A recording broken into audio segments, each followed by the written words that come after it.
want to say happy birthday, Jon Snow. Wow, what a party. Unbelievable. An extraordinary array of speakers. I have to take issue with some. Cesar, epidemiology boring? was it boring? Has this been a boring day? No way. When I started as a young... It's... Well, I was working in something that I thought was exciting, which was water and sanitation in developing countries. When when Richard Feacham kind of lured me here to the Skill to come, and I didn't even know what epidemiology was. I was one of Paul's people who thought it was about skin or something like that. And sitting in Paul's lectures, it fired me up. Going down to Jon Snow pub. Where have you gone, Paul? There you are. And reading Ken's textbook. I mean, I'm sorry, guys, epidemiology is not boring. It's sexy. It's really, really sexy. It's really important. Now, I'm not an epidemiologist, and I would never call myself, especially in this august company, an epidemiologist. I'm one of Cesar's, what did he call us? Multifunctional practitioners using epidemiology. And you can see I'm on the opposite end from where we were talking about in the previous talk. I'm with Snow, but a different aspect to Snow. Snow was a great communicator about the causes of cholera, and a great communicator about who was part of a movement that changed the world. And I'm interested in what he did to change the world. He hit on the idea of hand washing as being important, of hygiene being important. Why? Because his theory that disease didn't come through the air but came through contact implied that you have to be careful about surfaces. You have to be careful about person-to-person contact. You have to be careful about hygiene and cleanliness. I borrowed Paul's book, but I think the time will not allow me to read chunks of what Snow said. Go and read it for yourselves. Your precious book you may have back now, on hand washing and hygiene being important for the prevention of the gastroenteric infections. We all know that hand washing is important. I don't think anybody in this room would argue with me that it's important. Perhaps the reason we do it is more down to this than to this. Sexy, attractive, hand washing that can make you look nice, fragrant perfume, appealing, a norm, something that we all do. These have been part of the historical processes that have changed our behaviors. We've gone from the days of Snow where everyone crapped in cellars and soap was rarely available or made at home, to a world where we all have hundreds of soap products in our houses. Just think how many different detergents and cleaners and soap products you have under your kitchen sink or in your bathroom. We have thousands. They've changed our world. They've made our world completely different, but yet we wired up a motorway service station. I'm not allowed to tell you which one, but watch it when you go on the M25 and you use one of the toilets and don't wash your hands, because we've wired them up and we know if you use soap or not. 32% of men, 64% of women use soap in motorway service stations. Interesting that, well, I'll talk a little more about that study later. We manipulated the hand washing rates and saw what we could change. The burden of disease globally, as Cesar was talking about, the problem that Snow talked about and that we talk about, and the non-sexy subject, which is what I have to struggle with communicating about, diarrheal disease. 15% of all child deaths due to diarrheal diseases, gastroenteric infections. Actually, it's actually a mode of communication problem, because we don't know what all the etiological causes are of diarrheal diseases still in this day and age. Epidemiologists and the etiologists have some work to do still here. When we were younger epidemiologists, we did flirt with some systematic reviews, finding that hand washing with soap reduced diarrhea by something in the order of 47%. You can argue with the quality. There's a lot of problems with blinding. You can't blind hand washing studies. It's very hard to do that. But yet, whether you include the good quality studies, the poor quality studies, the recent studies, the less recent studies, you're still coming up with fairly large relative risks. Am I allowed to talk about relative risks without talking about attribute? Anyway, interestingly enough, for those of you who are from the States, this won't come as a surprise, but hand washing prevents flus and colds and respiratory infections. Combining, again, what studies there are out there, 23% reduction in respiratory tract infections from hand washing. So hand washing with soap, depending on how you do the calculation, something in the order of 0.6 million child lives a year could be saved if the world washed their hands with soap. A do-it-yourself vaccine, we don't even need to go out and stick needles into kids. If every mother was washing hands, every child, that would be the sort of benefit we would get. Preventing cholera, preventing... Okay, there are... For every one of these, there's a literature behind it. Not a very good, not a very strong literature, but plausible evidence that hand washing with soap is preventing a lot of communicable conditions. One that's causing a lot of interest at the moment is the one I've called tropical enteropathy here.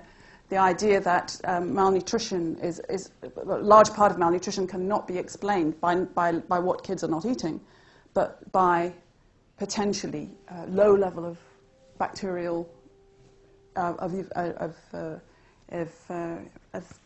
child being permanently challenged by infective agents in the environment, causing a subclinical condition which wastes energy, wastes immune function, etc.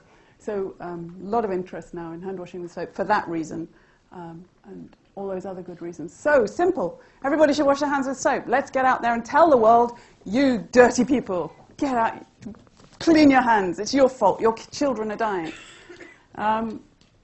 In fact, the rates of hand washing with soap are after the toilet. Now, if you ask people, do they wash their hands with soap? So if I asked you, last time you went to the loo, did you wash your hands with soap?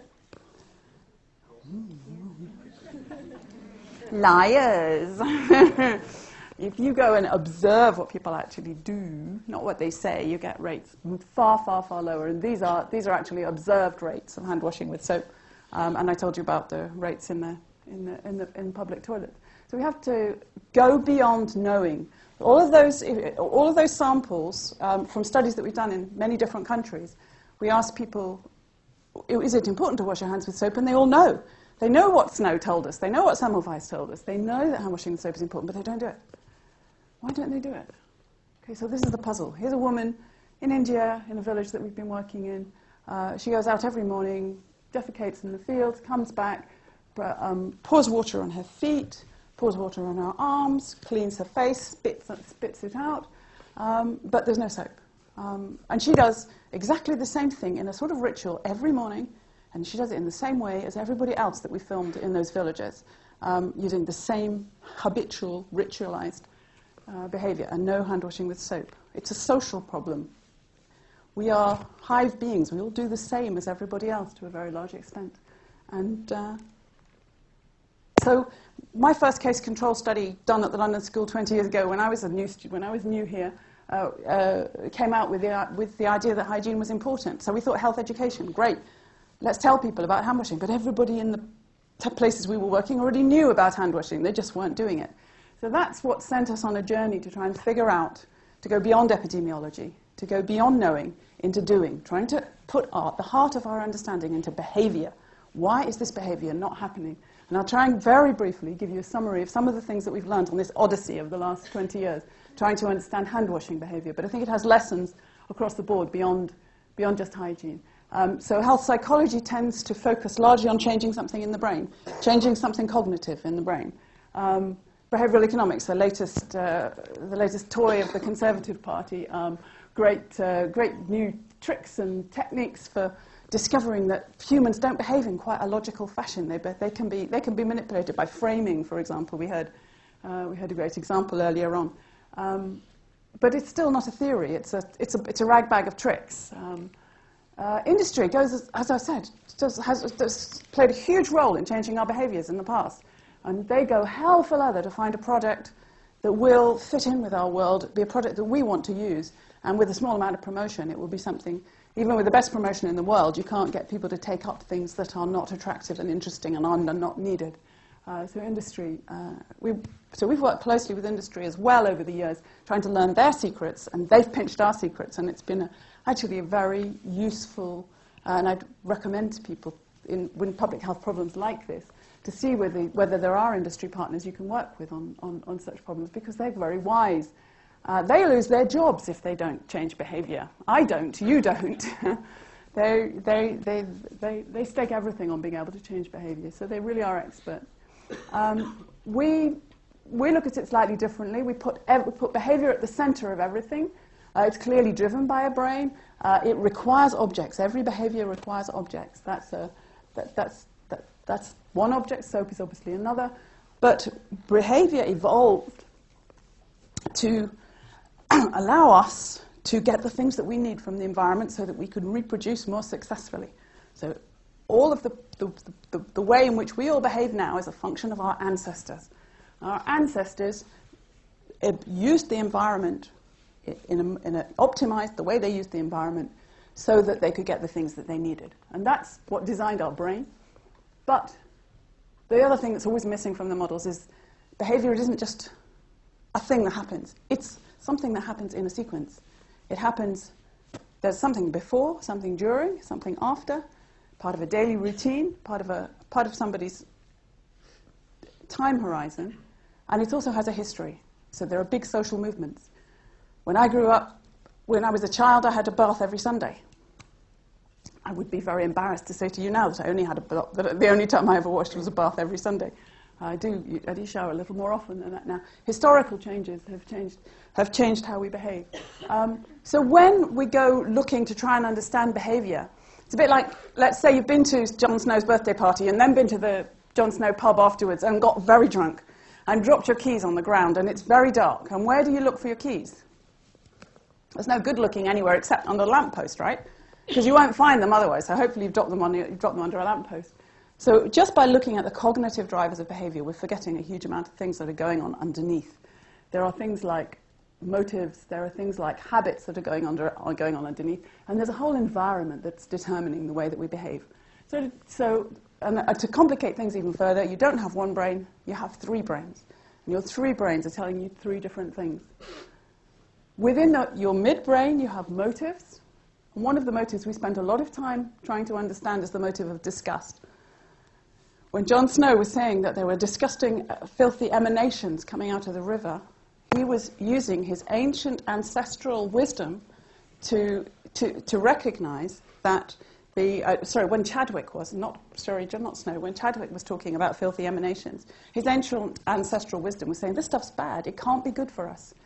Because those of our ancestors who didn't like disgusting, nasty things passed on their genes more effectively, had more children, and therefore we all come wired with disgust in our heads. So one of the key drivers of our behavior is disgust. I don't have time to go through the whole story, but if you're interested, there's a paper there about motives. Trying to understand, for example, some of the tools that we've used to understand hygiene in developing countries, using projective techniques like these, also testing different messages. In that motorway service station, the message that worked best, this one, by the way, didn't work well. Women actually washed their hands less when they saw that message, because I think they thought it was so objectionable. The message that worked best was, is the person next to you washing hands with soap? So think about it. You're going in there, you see this message, you think, I've seen that message. The person behind me's seen the message too. So social norms and the fear of judgment, really important driver of hand-washing behavior. To summarize what we know that manners are really important. And that's an area we're going to explore far more. How do you teach manners that when you behave in a certain way, you might be threatening somebody else with your disease? How do kids learn those things? And how do we make it manners for all of us, so we all wash our hands with soap? How do we change norms? How do we work with a sense of contamination in the environment? How do we cue hand-washing when hand-washing is a habitual, deeply habitual behavior? How do we fit it into people's daily routines? These are the key motivators that we've found for driving hand-washing. Disgust, nurture, status, and affiliation. Affiliation meaning I want to do what everybody else is doing. And pledging is a technique that we've seen used effectively. Let me skip to, we tested the approach in a trial, Wellcome Trust-funded trial in southern India. using those design principles for designing an intervention, using industry standard approaches to brief a creative agency, get our brand right, if you like. So she became our brand, Super Amma. Where is she? We all fell in love with her. She's the carrier of our message. She's a lovely, clean mother who wants the best for her child. She's a nurturing mother. You want to see that on? మా అమ్మ ఒక super అమ్మ. మీకు నమ్మకం కలగకపోవచ్చు, కానీ నేను చెప్తున్నాగా, మా అమ్మ నిజంగా ఒక సూపర్ అమ్మ. మా అమ్మ అప్పటికే పని చేసుకుంటూ ఉండటం చూస్తే నాకు చాలా ఆశ్చర్యం.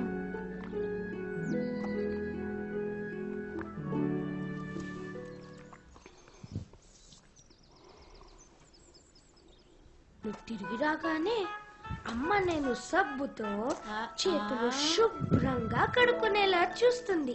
కేవలం నీళ్లతో కడుక్కోవడం వలన మురికిపోదని సబ్బుతో మాత్రమే చేతులు చక్కగా మెరుస్తూ పరిశుభ్రంగా ఉంటాయని అమ్మ చెబుతుంది.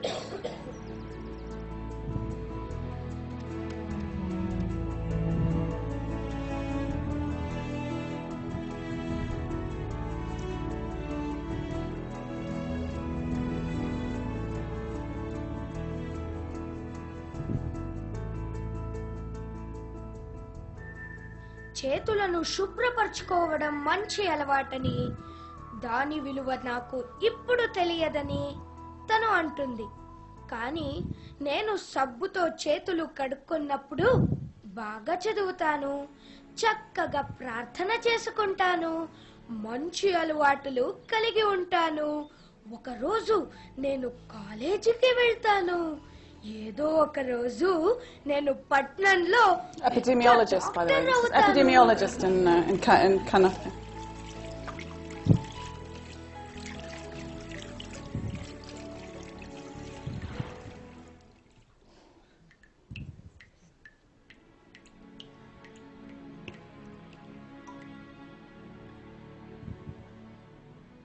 అప్పట్లో ఇవన్నీ జరుగుతాయన్న నమ్మకం నాకు పెద్దగా ఉండేది కాదు. కానీ మా అమ్మ ఊహించినట్టుగానే అన్నీ జరిగాయి. ఈరోజు నేను బాగా చదువుకొని పెద్ద డాక్టర్ అవడంతో పాటు నాకు చక్కటి కుటుంబం కూడా ఏర్పడింది. తను నిజంగానే సూపర్ అమ్మ.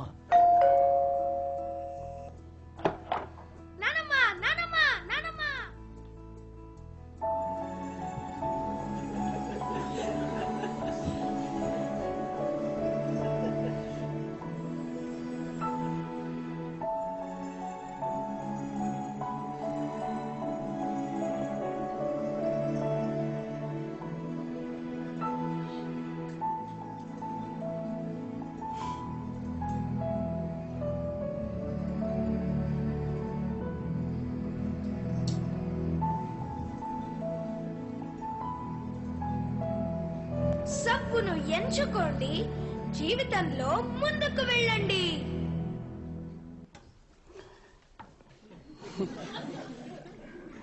So, designed on the basis of our design principles, which were to use the emotion of nurture as a carrier wave for hand washing.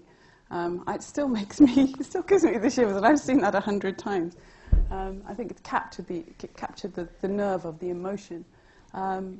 We also use disgust in this character Ladulingam, who gives disgusting sweets to children, whereas this guy by filthy mud and dirt and insects, and whereas when Supermama gives the sweets to the children, she washes her hands and they're lovely and clean.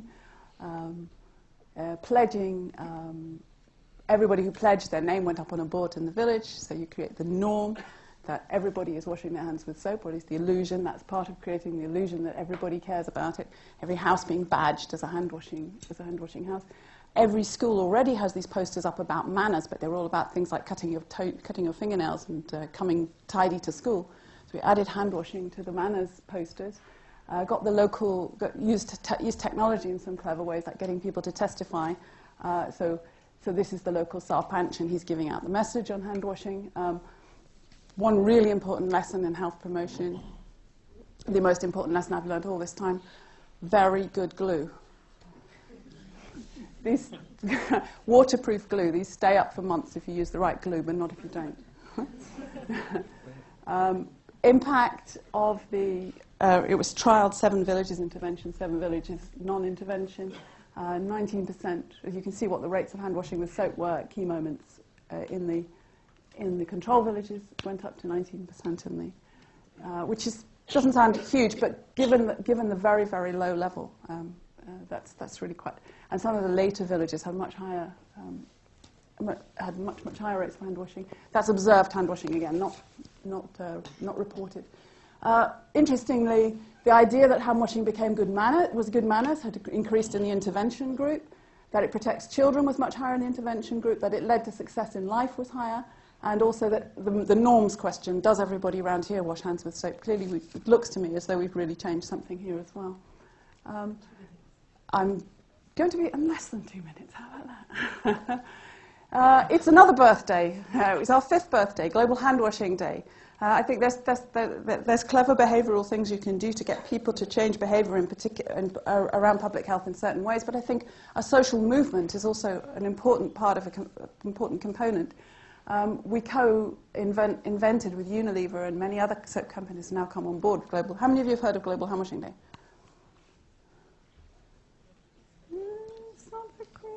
Over 50, 60%. We've reached 1 billion people with messages about Global Hand Washing Day. Any of you who were last October 15th in Sainsbury's will have seen Global Hand Washing Day stands sponsored by Radox, for example.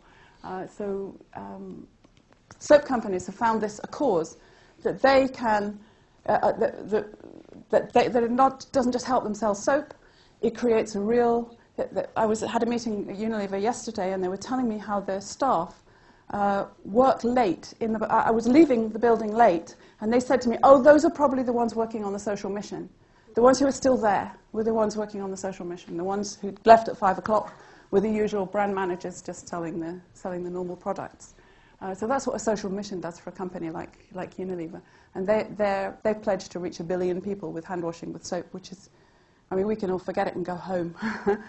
That they will largely do our work. So knowing does not mean doing necessarily. Knowledge is not necessarily the key missing part in the behavioural equation. At least for hand washing with soap, health is not a motive. It's not a reason for people to wash their hands with soap, people to wash their hands. But emotion is. Things like nurture, things like disgust can change behaviour. Working with the private sector and totally agree with Cesar, this is unfinished business. There's a whole world out there that needs to know what Snow said, and not just know it, but do what Snow said they should do as well. Thank you.